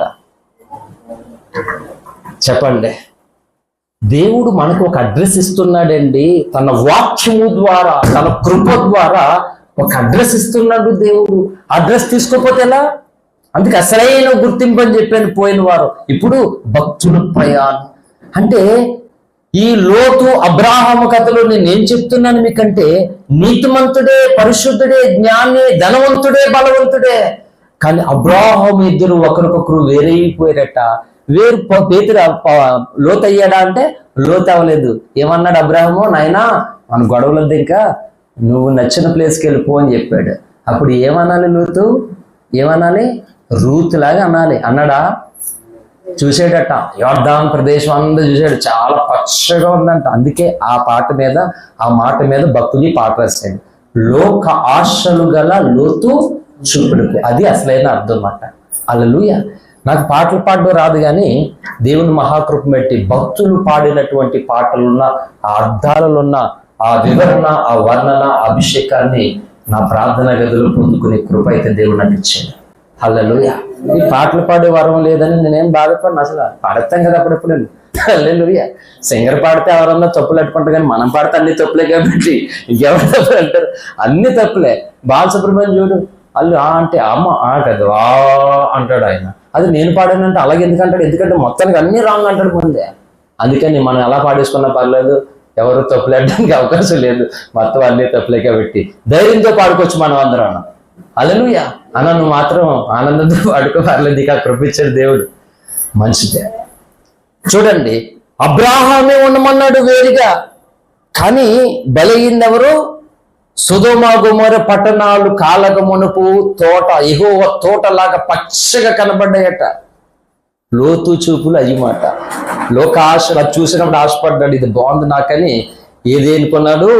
దుర్మార్గ కామ వికారమైనటువంటి మనుషులు ఉన్నటువంటి దాన్ని ఎన్నుకున్నాడట. రూతులాగా అనాలి, బాబాయ్ నిన్ను వదిలేసి నేను అనడం ఏంటి, అసలు నీతోనే కదా నేను వచ్చాను, నువ్వు లేకపోతే నేనేంటి, లేదు నీతోనే నా జీవితం ఉంటుందని అనాలి. భార్య భర్తలు కూడా ఈ అనుభూతి ఉండాలి. తల్లిదండ్రులు పిల్లలు తల్లిదండ్రుల పట్ల, పిల్లల కుటుంబం పట్ల ఈ విధమైనటువంటి ఉండాలి. రెక్కలు వచ్చేని ఎగిరిపోవడం కాదు, ఏదో బాగుంది కదని చెదిరిపోవడం కాదు. ఈ బాధ్యత, ఈ భారము, ఈ నిరీక్షణ ఉండాలండి మనకి. ఎందుకంటే భక్తుల ప్రయాణము మనం కలిగి ఉండాలని దేవుడు కోరుకుంటున్నాడు. ఏదో 2 ముక్కలు చెప్పేసి వెళ్ళిపోయి అమ్మాయి అయిపోయింది కాదు అసలు. హల్లెలూయా. కాబట్టి లోతు జీవితంలో అబ్రాహాముతో ప్రయాణం ఎప్పుడైతే డిస్కంటిన్యూ అయిపోయిందో, తన జీవితంలో భార్య ఉపశమనం అయిపోయింది. పిల్లలుగా అవ్వాల్సినటువంటి ఆ సమయంలో ఇగో వాళ్ళతోనే పిల్లలను కలవలసినటువంటి భయంకరమైన ప్రమాదం పడింది. ఈ రోజులో కూడా గొట్టంగాలు అందరూ లోతు కోసం మాట్లాడతారు. రండి మాట్లాడుకుందాం, లోతు కోసం మాట్లాడుకుందాం రండి. హల్లెలూయా. పెద్ద ఏదో తెలియని వాళ్ళగా బైబిల్లో బూతులు అంటే ఎతికేసే మాట్లాడేస్తారంటే వీళ్ళు. ఒక్క లోతు కోసం మాట్లాడితే 100 పేర్లు టక్ వచ్చేస్తాయి మొత్తానికి అన్నీ. హల్లెలూయా. 100 వచ్చేస్తాయి టకటకటగా. వాళ్ళు ఎక్కడెక్కడ ఉన్నాయో, ఏ పురాణాలు ఉన్నాయో అది ఎత్తుక్కుని చదువుకోసరి రావచ్చేది ఇలాగానే. నీతిమంతుడే లోతు. హల్లెలూయా. లోతు నీతిమంతుడే, కాకపోతే తన ప్రయాణ పద్ధతి మారిపోయినందువలన ఇగో కొంత అగాధ పరిస్థితి పిల్లల జీవితంలో, భార్య జీవితంలో జరిగిపోయింది. అది లోతు తప్పిదంలో జరిగిపోయింది. అంటే లోతు తప్పు లేదు అక్కడ, లోతు పరిశుద్ధుడే, మళ్ళా లోతు నీతిమంతుడే మళ్ళా. కానీ తన ప్రయాణం చేశాడు చూసావా, ఆ అనర్థాలు దీనికి కారణం మాట. మనం ఏదనుకుంటా, నీ మట్టుకు నువ్వు వెళ్ళిపోతా అనుకుంటున్నావు కాదు. నీ ప్రయాణం వల్ల నీ కుటుంబానికి శాపం ఉంది తెలుసా, నష్టం ఉంది, అపవాది యొక్క పొంచి ఉన్నటువంటి ప్రమాదం ఉన్నది. మనం ఏదో అనుకుంటున్నా, ఏం కాదని అనుకుంటున్నాం. దేవునికి అడ్డొచ్చేటువంటి దానిని ఆస్తి అయినా ఇంకోటైనా వదులుకోవడానికి నువ్వు చాలా చాలా చాలా చాలా ఇష్టపడాలి. నువ్వు ఈరోజు చెప్తున్నాను, మా సొంత అన్న కృపాశేఖర్ ఈ రిలయన్స్ లో చక్కటి ఆఫర్ వచ్చి ఈరోజు అందులో చేస్తున్నటువంటి మా సొంత పెద్దమ్మ పిల్లలు ఏంటి చక్కటి లైఫ్ లో ఉన్నారు. భారతదేశంలో అన్ని రాష్ట్రాల్లో వర్క్ చేస్తూ చక్కగా మంచి లగ్జరీ లైఫ్ వాళ్ళు అనుభవిస్తూ ఏ లోటు లేకుండా చక్కగా ఆస్తి అంతస్తులు సంపాదించుకున్నారు. అందులో మా అన్నకు సొంత మంచి ఆఫర్ వచ్చింది. ఆ రోజు మేము ఏం చేసాం తెలుసా, తిమోతి పాస్టర్ గారు, మేము కృపానిధి స్టెఫెన్, దాస్బాబు గారు అందరూ కలిపి మాంసం తిప్పు సువార్తకి వెళ్ళాం 2005లో. యానం నుంచి సువన్ రజని వాళ్ళ ఇంటికాడి నుంచి యానం తప్పేసుకుని అక్కడ నుంచి మాంసం తిప్పి వెళ్ళాం సువార్తకి. వెళ్ళకపోతే ఇక్కడ మా అమ్మ డ్యూటీకి వెళ్ళమంటుంది ఖచ్చితంగా. అందులో సెట్ అయిపోతే ఈరోజు మా అన్నయ్య బోల్డ్ మందికి అప్పులు ఇచ్చే దర్జా స్థాయిలో ఉన్న ఈరోజు. కానీ నా గుండెలో చాలా వేదన ఉంది. కొన్ని లక్షల అప్పుల రూపాయలు చాలా నలిగిపోతున్నాడు ఈరోజు. కానీ ఒక ఆనందం, ధైర్యం ఉంది. ఎంత ఉన్నా సరే ప్రభు పాదాలు పట్టుకుని ఉన్నాడు. ఇంకా హల్లెలూయా. ప్రభు ఉన్నాడు. ఈ రోజు కదా రేపు అనేటువంటి నిరీక్షణతో ఆయన పాదాలతో ఉన్నాడు. ఆ నిరీక్షణతోనే నేను హ్యాపీగా ఉన్నాను. తన విషయంలో నాకున్న తల్లి తండ్రి తనే. కానీ ఆ రోజు తను ఆ లైఫ్లోనికి వెళ్ళి సెటిల్ అయితే ఈరోజు మాకు ఏ ఇబ్బంది కూడా ఉండదు. మాకు లక్షల రూపాయలు అండి. ఎందుకో తెలుసా వదులుకున్నది, ఆ లక్షలు సంపాదించేటువంటి ఆఫర్లు తీసుకుంటే దేవుడు ఉండడు నీకు. ఆదివారం చర్చి వెళ్ళడానికి ఉండదు. మిగిలిన ప్రార్థన పంగ చక్కబడితే అసలు ఆదివారమే ఉండదు. అసలు ఆ సీరియస్ మైండ్ దేవుడు అగాపే సంఘంలోనికి వెళ్ళిన తర్వాత తనలో ఆ మార్పు కలిగి, అమ్మో ఆదివారం ఎంత ఇంపార్టెంటా, ప్రభు వల్ల తీసుకోవాలి ఖచ్చితంగానే, ఎట్టి పరిస్థితుల్లోనూ మానకూడదని. ఏంటి అంతకుముందు వేరే సంఘానికి పేర్లు ఎత్తకూడదు, బాగోదు కదా, పబ్లిక్లో అవమానపరిచినట్టు ఉంటుంది. వెళ్ళినప్పుడు అవకాశం ఉంటే వెళ్ళడం, లేకపోతే లేదు, ప్రార్థన కలవండి. ఎప్పుడైతే అగాపేలోనికి ఎంటర్ అయ్యి ఈ ప్రభు వల్ల విధానాన్ని తెలుసుకున్నాడో తన మారిపోయింది, తన ప్రయాణ పద్ధతి. ఏంటి చెప్తున్నాను, నాకు తన సొంత అన్న కావచ్చు, నాకు ఒక తండ్రి, నాకు ఒక తల్లి, నాకు ఒక గురువు, నిజం, అన్ని అంత ప్రయాణ పద్ధతి తను కలిగి ఉన్నాడు దేవుని కొరకు. ఈరోజు నిస్సాయి, దీనస్థితి, భేదస్థితి, బలహీన స్థితి కావచ్చు, కానీ కొంత సమూహం, కొంత ఆస్తి తనకు అనుకూలంగా, మంచి ప్రాపర్టీ తన కాళ్ళ దగ్గరకు వస్తున్నటువంటి అవకాశాన్ని తను ఎందుకు వదులుకున్నాడు అంటే ప్రభు ప్రయాణంలో నుండి వేరైపోకూడదు. ఈరోజు సంపాదించుకోవచ్చు, రేపొద్దుట నేను కుటుంబ విషయంలో, నా భార్య బిడ్డల విషయంలో, దేవుని విషయంలో నేను నష్టపోతాను, అమ్మో అది జరగడానికి వీల్లేదు అని చెప్పాడు తమ్ముడు. ఇంటికి వెళ్ళిన తర్వాత అమ్మ ఏమన్నా మనం సైలెంట్ ఉండిపోవాలంటే, మా అమ్మ మొట్టమొదటిసారి మాట, నన్ను గాజులాగా పెంచినటువంటి నా తల్లి మాంసం తిప్ప స్వార్థకి వెళ్ళి నైట్ ఇంటికి వచ్చి అన్నీ చెప్పాడు ముందే, అసలే దేవుడు పని చేసి వచ్చాం, సాతాను పంప మనం కలికి వచ్చాం, సెలరేగుతాడు, అమ్మ ఇంటికాడ రెచ్చిపోతుంది, జాగ్రత్త ఉండాలి, అసలు అన్ని కోపం ఎక్కువ, అన్ని ప్రిపేర్ చేసేదాన్ని చెప్పాడు మా అన్నయ్య. సరే అన్నయ్య చెప్పాడు, అలాగే ఉన్నాను.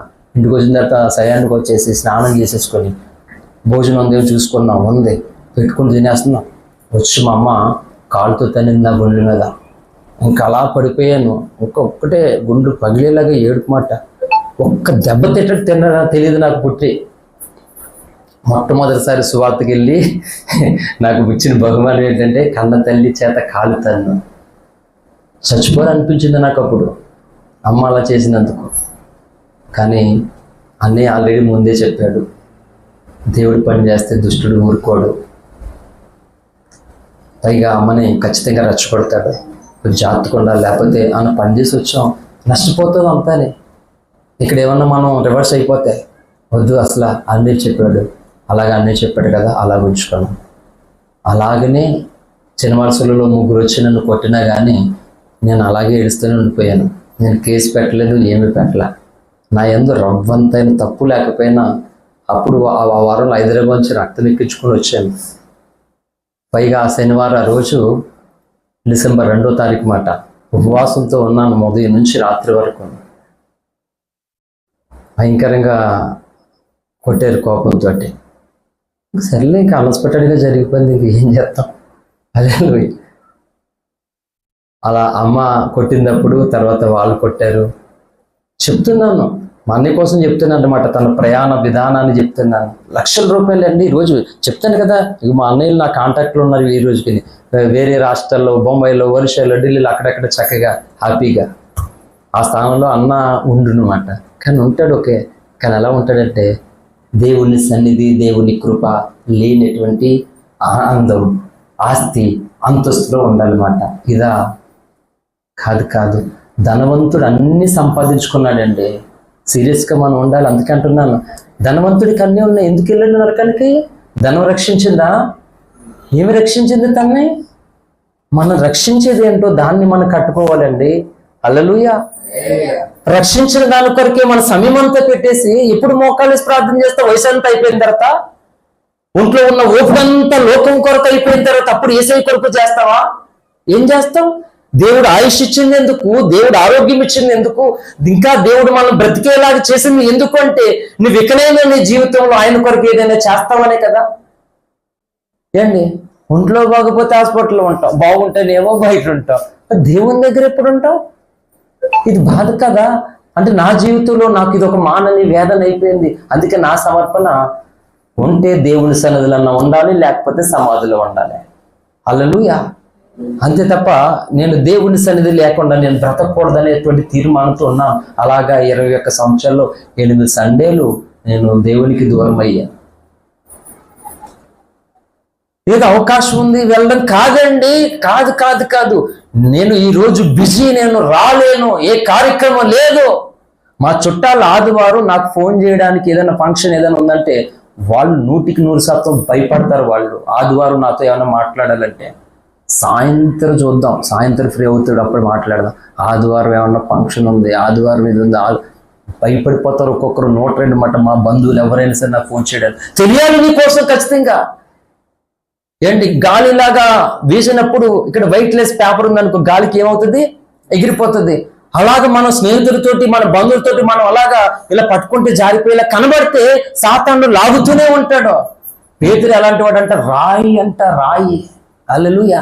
గాల్లో వెళ్ళిపోతుంది రాయి అలా పక్కకే. మన ఇంటికి రుబ్బురాని సందుకలు ఉంటాయి, గాల్లో వస్తుంటాయి, పొద్దున్న వేసరి పక్కింటి ఒకటిలోకి వెళ్ళిపోతుందా, వెళ్ళదు కదా. నువ్వు అలాగే ఉండాలి. హల్లెలూయా. నీ స్నేహితులైన బంధువులైనా ఇంకొకరైనా నిన్ను కలుపుకోవడం అక్కడ అలాగా ఉంటే బలహీనతలు ఉంటే దేవుడు దూరం అవడానికే కాదు. భక్తులు ఎవరిలో లేవు బలహీనతలు, కానీ ఎన్ని బలహీనతలు ఉన్నా సరే దేవుడే వాడు బలమైపోయాడు అంతే. హల్లెలూయా. కాబట్టి బలహీనుండి అలా దేవునికి దూరం అవడానికి కాదు. That is serious matter. ఇది 1000 ప్రసంగాల వలన నీకు కలిగే మేలు ఆశీర్వాద దీవెన ఈ ఒక్క ప్రసంగంలోనూ పొందుకోవచ్చు ఇప్పుడు. హల్లెలూయా. కనుక ప్రయాణ పద్ధతి మారిపోవడానికి వీలు లేదు. నువ్వు స్థిరమైన తీర్మానం చేసుకోవాలి దేవుని కొరకు. ఒక ఆదివారం విషయంతో మాత్రమే సరిపోదు. నీవు ఆ దినము సమీపించిన కొద్ది మరీ ఎక్కువగా కూడుకోమని చెప్పింది. ఇంకా నీకు అవకాశం ఇస్తానని చెప్తున్నాను. పగలు ఆల్మోస్ట్ మీ పనులు, వ్యాపారాలు, ఉద్యోగాలు అన్నిటి కొరకు కష్టపడండి, ప్రయాసపడండి, చేయండి. మిగిలినటువంటి కార్యక్రమాల కొరకు, అలాగనే ఆత్మీయ కుటుంబాన్ని కట్టుకోవడం కొరకు, ప్రభు రాకడలో నువ్వు ఎత్తబడడం కొరకు, నీ కుటుంబాన్ని సిద్ధపరచడం కొరకు మరలా నీవు దేవుని సన్నిధి ఎక్కడ ఉందో ఎత్తుకోవడానికి ప్రయాసపడాలి. హల్లెలూయా. యేసు ప్రభువు వారు శరీరధారిగా ఉన్నటువంటి దినాల్లో ఏం చేశాడు చెప్పండి? ఏం చేశాడు? ఆయన వడ్రంగి పని చేశాడు, కార్పెంటర్ వర్క్ చేశాడు. మరియమ్మ కడుపును పుట్టినందుకు కన్న తల్లిదండ్రులకు ఆయన ఏంటి తన బాధ్యతను, కర్తవ్యాన్ని నిర్వర్తించడానికి ఆయన చేయవలసినటువంటి పని చేశాడు. స్వార్థ ప్రకటన చేశాడు. మళ్ళా రాత్రి ఏం చేశాడు యేసుప్రభువు వారు? ఆ ఒలివల కొండకెళ్ళి ప్రార్థన చేశాడట. హల్లెలూయా. తన వాడుకు చొప్పున ప్రార్థన చేశాడు. పగలు స్వార్థ చేశాడు, రాత్రి ప్రార్థన చేశాడు. అలా కష్టపడు. నువ్వు దేవుడు ఇస్తాడా ఓపిక? నీ కుటుంబం కొరకు ఎంత కష్టపడుతున్నావు, అలాగే ప్రభువా నేను నీ కొరకు కూడా నేను కష్టపడాలి. నీకు ఆ సమర్పణ తీర్మానం ఉండాలి. ఒక మాట చెప్తాను, నీకు ఆశ లేనప్పుడు, ఆ భారం లేనప్పుడు దేవుడు ఆ సామర్థ్యాన్ని ఎలా ఇస్తాడు చెప్పండి? అది ఇస్తాడా? నేను బలహీనుండి ఒక ప్రేగుతో ఎలా జరుగుతుంది? నాకంతా ఒకటే ప్రేగులు, ఈ డైజెషన్ అంతా, ఈ ప్రాసెస్ అంతా జరగాలి. ఓపిక ఉండదు అసలు. అందులో పెద్ద ఆపరేషన్ అయిపోయింది మొత్తానికి, ప్రేగు తీసేసి మొత్తం ఏదైనా వెయిట్ ఓవర్గా పట్టుకున్నా సరే సొమ్మసిల్లిపోతాను. ఏం చేయలేను. విస్తారమైన ప్రయాణాలు, నిద్ర ఉండదు, భోజనం ఉండదు, మాట్లాడాలి ఎక్కువ. సేవలో మొత్తం ఎక్కువ మాట్లాడాలి, వాక్యంతో కాక ఫోన్లో మాట్లాడాలి, ప్రార్థనలో కూడా మాట్లాడడమే కదా. ఏమి ఉండదు, రెస్ట్ ఉండదు. నేను చెప్తున్నాను, ఎక్కడిది సామర్థ్యం? అనంతమైనటువంటి దేవుని శక్తి కమ్ముకుంటగా వస్తున్న సామర్థ్యం అంతే. హల్లెలూయా. ఇప్పుడు మాట చెప్పాడు, ఒక పేగునే దేవుడు అంత బలపరిస్తే 2 పేగులను మిమ్మల్ని బలపరచడా? బలపడతాడు లేదా? అంటే నువ్వు సిద్ధంగా ఉంటే మిమ్మల్ని బలపడతాడు దేవుడు. ఎందుకు బలపరచడం? రూతు స్థానంలో గొప్ప ఘనతను కలగజేసి రూతు వంశాన్ని అసలు లేని జీవితం తందే. ఉన్నత జీవితాన్ని రూతుకి దేవుడు అనుగ్రహించాడు. హల్లెలూయా. కాబట్టి భక్తుల ప్రయాణం మాట, ఇశ్రాయేలు ప్రయాణ పద్ధతి ఇదే. మేఘాన్ని పెట్టి వారు ప్రయాణం చేస్తే ఎక్కడ మేఘం ఆగితే అక్కడ ఆగిపోయేవారు, మేఘం కదిలితే మళ్ళీ వెళ్ళేవారు. అలా నీవు ఏదనిపిస్తే చేసుకుని వెళ్ళడం కాదండి. దేవుణ్ణి అడగాలి నీ ప్రార్థన గదిలో. ఏదనిపిస్తుంది, ఏది తోస్తే అది చేసుకుంటూ వెళ్ళడం, ఇది క్రైస్తవ లక్షణము కానే కాదు అసలు. హల్లెలూయా. ప్రతిదీ కూడా ఆత్మ నడిపింపు, ఆత్మ ప్రేరణ, ప్రభు ప్రేరణ నీలో ఉండాలి. ప్రభు చెప్పినటువంటి దాని ప్రకారంగా నువ్వు నడుస్తూ ఉండాలి. అలా ఉండడం వలన ఆ భక్తుల ప్రయాణంలో కొనసాగుతావు.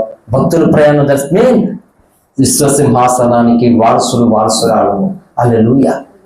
లోతు వెళ్ళడానికి అది వెళ్తాడు, కానీ తన ప్రయాణ పద్ధతి మారినందువలన ఇగో ఎన్నో భయంకరమైనటువంటి అనర్థాలు జరిగిపోయినాయి. తన నీతిని కాపాడుకోగలిగాడు. ఈరోజు జరుగుతున్న పరిస్థితిని బట్టి నీతిని కాపాడుకోలేకపోతున్నారు కదా, అనేకులు కాపాడుకోలేకపోతున్నారు, నష్టపోతున్నాం మనం.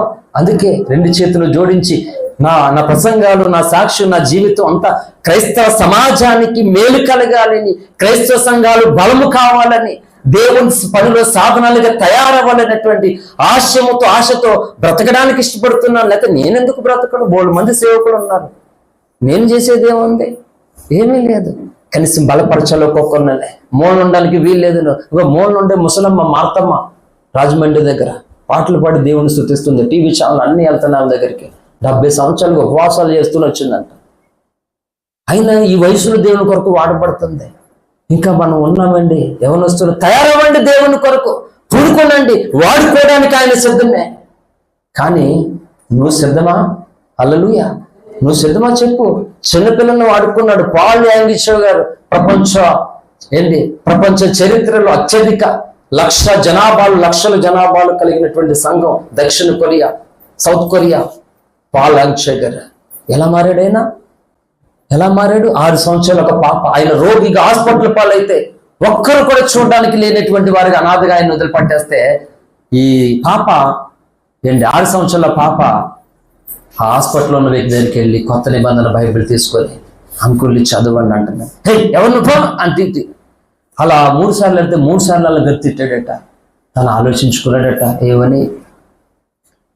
నేను హాస్పిటల్ పాలయ్యాను, కనీసం నా చుట్టూ ఎవరు లేరు, నాకు అందరూ ఉండి కూడా నన్ను పరామర్శించేవాళ్ళు లేరు. ఎవరు? ఆ పాప నన్ను ఏదో అంకులని ఏదో పిలుస్తుంది, అనవసరంగా ఎందుకు ఆమె కోపడుతున్నాను? అయ్యో నేను తప్పు చేశాను, ఈసారి ఆ పాప వస్తే నా తప్పు సరి చేసుకుందాం అని ఎదురు చూస్తున్నాడంట ఆ పాప కోసం. మళ్ళీ వెళ్ళిందంట పాప. ఈయన ఎదురు చూస్తున్నాడు. ఈమె కోసం ఆ బైబిల్ తీసుకొని అట్టుకుంటే ఆ పాప సంతోషం కదా, ఆ బైబిల్ ఇవ్వడం ఆమె ఆనందం. తీసుకుని పెట్టుకున్నాడట, చదువుతానమ్మా అని చదువును మొదలు పెట్టాడు. కొత్త నిబంధన. ఈరోజు ప్రపంచంలో ఆయన ఒక గొప్ప దైవజనుడిగా దేవుడు వాడుకున్నాడు ఆయన్ని. ఏంటి, ఎవరు నడిపించారు ప్రభు దగ్గరికి ఆయన్ని? చిన్నపిల్లని వాడుకోలేదా? ఎవరిని వాడుకునేది? పరిశుద్ధ గ్రంథంలో గాడిదని వాడుకున్నాడు దేవుడు, కాకులను వాడుకున్నాడు దేవుడు. అందుకే నా జీవితంలో నేను ఎవరికి ఉపయోగపడలు ఏడ్చేవాడిని. మా అమ్మకి నేను భారం అయిపోతున్నాను, ఆమె అలాగే హాస్పిటల్కి పంపిస్తూనే ఉంటుంది, హాస్పిటల్ మందులు పనిచేయవు, రక్తం ఎక్కిస్తూనే ఉంటుంది. వద్దమ్మా ఎందుకమ్మా అంటే, నా ఊపుకున్నంత వరకు నేను వదులుకోను, నేను కాపాడుకుంటానని అనేది మా అమ్మ. ఈ రక్తం పోయేది ఎందుకు ఎక్కించుకోవడం అనేది ఈయనది కాదు, ఈ మెడిసిన్ వద్దమ్మా అంటే ఈయనది కాదు. అందుకని అమ్మ కోసం వాడేవాడిని. ఇంకా తీసుకెళ్ళిపోమని, అందుకే చచ్చిపోవడానికి ఎన్నో ప్రయత్నం చేశారు. దేవుడు దొరికిన తర్వాత ఆయన్ని తీసుకెళ్ళిపోమని ఎడుకునేవాడిని. ఆయన ఏమో తీసుకెళ్ళేవాడు కాదు. హల్లెలూయా. కానీ ఈరోజు నా అంతలో చెప్తున్నాను, నా ప్రేమే లేకుండా అనేక మంది కన్నీళ్లు తొడవడానికి, అనేకులను బలపరచడానికి నన్ను దేవుడు వాడుకుంటున్నాడు. చేశాను ప్రార్థన, ఉపయోగం లేకపోతే ఎందుకు ప్రభా నన్ను తీసుకెళ్ళిపో, ఎందుకు రక్షించుకున్నా, రక్షణ పొంది కూడా ఏమి సోమరోళ్ళలాగా నేను అలా ఉండిపోవాలా, నాకు ఇష్టం లేదు ఈ జీవితం, తీసేసుకోలేకపోతే అని చేయగా దేవుడు బలపరుస్తూ, మాట్లాడుతూ, దర్శనాలు ఇస్తూ, ప్రవచనాలు ఇస్తూ అలా నన్ను బలపరుస్తూ సేవకుడు చేసేటండి. హల్లెలూయా. అందరినీ వాడుకున్నాడు, గాడిదని వాడుకున్నాడు, పక్షుల్ని వాడుకున్నాడు, పావురాన్ని, ఏంటి కాకిని, ఎన్ని వాడుకోలేదు దేవుడు. మనల్ని ఎందుకు వాడుకోడు చెప్పండి? అంటే వాడుకోలేనటువంటి ఆశాభారం నీకు లేకపోతే ఆయన ఏం చేస్తాడు చెప్పు? నువ్వు అలాగే ఉండిపోతావా? నిన్ను బట్టి యేసయ్యని ఇంకొకరు చూడాలని ఆశ లేదా నీకు? చెప్పు. నువ్వింటున్నటువంటి వాక్యము ఇంకొకరికి తెలియపరచాలి. అయ్యో నశించిపోతున్నారు, అగ్నికి ఆయుత అయిపోతారు, అలా జనం ఉండడానికి వీలు లేదని వాళ్ళ కొరకు అంగలార్పు లేదా, హృదయంలో మంట లేదా? ఉండాలండి. ఇది భక్తుల ప్రయాణంలో జరిగే కార్యక్రమాలన్నీ కూడా. ఎందుకంటే ఈ భక్తులు ఆ రోజు పరిశుద్ధాత్మ అభిషేకం చేత, దేవుని ఆత్మ చేత నడిపించబడ్డారు. హల్లెలూయా. ఈ రోజు ఆత్మ లేని వారికి అయిపోతున్నారు, సంఘాలు చలారిపోతున్నాయి. ఆత్మకి అన్నాడు, ఆత్మ లేని వాడు నా వాడు కాడు. అందుకే నువ్వేం తింటావు, ఏం కట్టుకుంటావు, ఏ పని చేస్తావు చేసుకో, కానీ నువ్వు ఆత్మతోనే ప్రయాణం చెయ్యాలి, ఆత్మతోనే నువ్వు నడిపించబడాలి, ఆత్మ కార్యాలు నీలో జరగాలి, నిన్ను దేవుడు వాడుకోవాలి.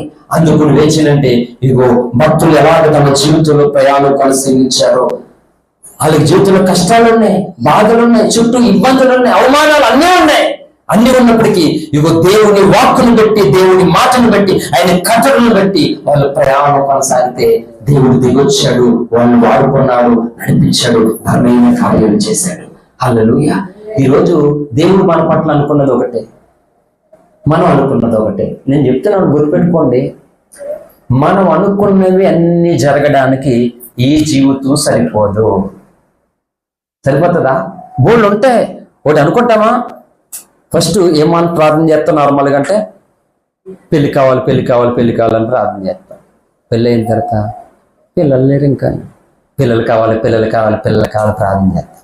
పిల్లలు పుట్టిన తర్వాత పిల్లలు ఏడిపించేస్తున్నారు, ఏడుపు మానాలి మళ్ళీ ఈలోగా వీళ్ళ ఆటల్లో తర్వాత ఎవరినొస్తలు అయిపోతారు, జుట్లు ఇట్టేస్తారు, పాడైపోతారు, దానికోసం అడుగుతారు.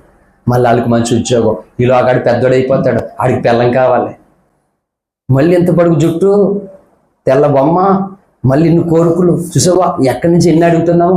అందుకే మానవుని కోరికలకు అద్దులు అదుపులు లేవంట. అన్లిమిటెడ్ అన్లిమిటెడ్ ఇన్ఫినిటీ ఉంటుంది మ్యాథమెటిక్స్లో, అనంతం అనే అర్థం మాట దానికి. అలాగా మనం అనుకున్నవన్నీ జరగాలంటే ఈ జీవితమే సరిపోదు, కానీ యేసు అనుకున్నది మనలో జరగడానికి ఈ జీవితం సరిపోతుంది. హల్లెలూయా. నేను ఎప్పుడు ఎక్కడ చెప్పని ప్రసంగం చెప్తున్నాను ఇప్పుడు. హల్లెలూయా. యేసు అనుకున్నది మనలో జరగడానికి చాలు, ఈ జీవితం సరిపోతుంది, ఈ బలం సరిపోతుంది, ఈ ఓపిక సరిపోతుంది. ఎందుకంటే అది అవనకుండా అయ్యేసరికి మళ్ళీ ఆయన ఇస్తాడు మాట. కొనసాగించుకోడు ఆయనే, విశ్వాసముకు కర్తయే తను కొనసాగించేవాడైనా యేసు వైపు చూస్తూ ముందుకు సాగిపోతా చెప్పింది Filippీ 12:1. హల్లెలూయా. అందుకే చెప్తున్నాను, చేతులు జోడించి, ఇంతవరకు మీరు ఎలా ఉన్నారో నాకు తెలియదు, ఇక మీదట మీరు అలా ఉండడానికి దేవుడు ఒప్పుకోవట్లేదు. నీవు అనుకున్నది జరిగినా జరగకపోయినా యేసయ్య నీవు అనుకున్నది నాలో జరగాలి ప్రభా. నువ్వు అనుకున్నది ఏది నాలో జరగకుండా ఉండడానికి వీల్లేదు ప్రభా. ఒకవేళ నేను ఈ భూమి మీద ఎన్నో అనుకున్నాను, అవి జరగకపోయినా పర్లేదు. డాక్టర్ అవ్వాలనుకున్నానండి, పంచాయతీలో హాస్పిటల్ పెట్టాలనుకున్నాను, అవునా, మాస్టర్ అవ్వాలనుకున్నాను, ఎందుకంటే బాధ్యత కలిగినటువంటి స్టూడెంట్స్ని తయారు చేసి పబ్లిక్లో వదలాలి, అలా అనుకున్నాను, అది అవలే. నక్సలైట్ కొంతమంది చంపేద్ద దుర్మార్గులు అనుకున్నాను, కనీసం నా సావుతో కొంతమంది దుర్మార్గులను ఏరిపారేసినటువంటి పరిస్థితి ఉంటుంది అనుకున్నాను, అది అవలే. అసలు పాస్టర్లు అవుతానే మా కుటుంబంలో ఎవరు చూసినా ఎవరు లేరు, పాస్టర్ అవుతాను కళ్ళలో కూడా అనుకోలేదు. అయినా బైబిల్ కాలేజీకి వెళ్ళకుండా పాస్టర్ అయితే ఈరోజు నన్ను ఎవడో లక్ష్య చేయట్లేదు కూడా. హల్లెలూయా. బైబిల్ కాలేజీకి వెళ్ళిన పాస్టర్ అయ్యాను, నాన్న తాత పాస్టర్ కాకుండా పాస్టర్ అయ్యాను కదా, మొత్తం ఎవడు కోసం చూడలేదు నన్ను. యేసయ్య అనుకున్నది నాలో జరగాలనేది నా ప్రార్థన, నా ఆశయం, నా గురి, నా గమ్యం అది. హల్లెలూయా. అదే దయచేసి ఈ ఒక్క ప్రార్థన ఈ రోజు మీ వ్యక్తిగత ప్రార్థనలో ఈ ప్రార్థన యాడ్ చేయండి. నిజం చెప్తున్నాను ఒక సేవకుడిగా, this is not my word, this is the word of God. ఇది దేవుని యొక్క వాక్కు, ఇది దేవుని మాట. హల్లెలూయా. ప్రభువా, నా జీవితం కోసం నేను ఎన్నో అనుకున్నాను, అవి జరగచ్చు జరగకపోవచ్చు, కానీ ఈ రోజు నుండి నువ్వు ఏదైతే అనుకున్నావో నా జీవితంలో అది తప్పకుండా జరగాలి, దానికి నేను ఒప్పుకున్నాను ప్రభువా, నేను అంగీకరిస్తున్నాను, నువ్వు అనుకున్న ప్రతిదీ నా జీవితంలో జరిగించు ప్రభువా అనేటువంటి ఒక స్థిరమైన తీర్మానం చేసుకొని ఈ భక్తుల ఆశయాలను నెరవేర్చడానికి భక్తుల ప్రయాణంలో కొనసాగుతూ మనము పరమపూర్తి చేద్దాం. అటువంటి ధన్యత కృప దేవుడు సార్వత్రిక క్రీస్తు సంఘానికి మనకి అనుగ్రహించును గాక. ఆమేన్, ఆమేన్. థాంక్యూ. అందరికీ వందనాలు. మోకరించండి, ప్రార్థన చేసుకుందాం. ప్రార్థన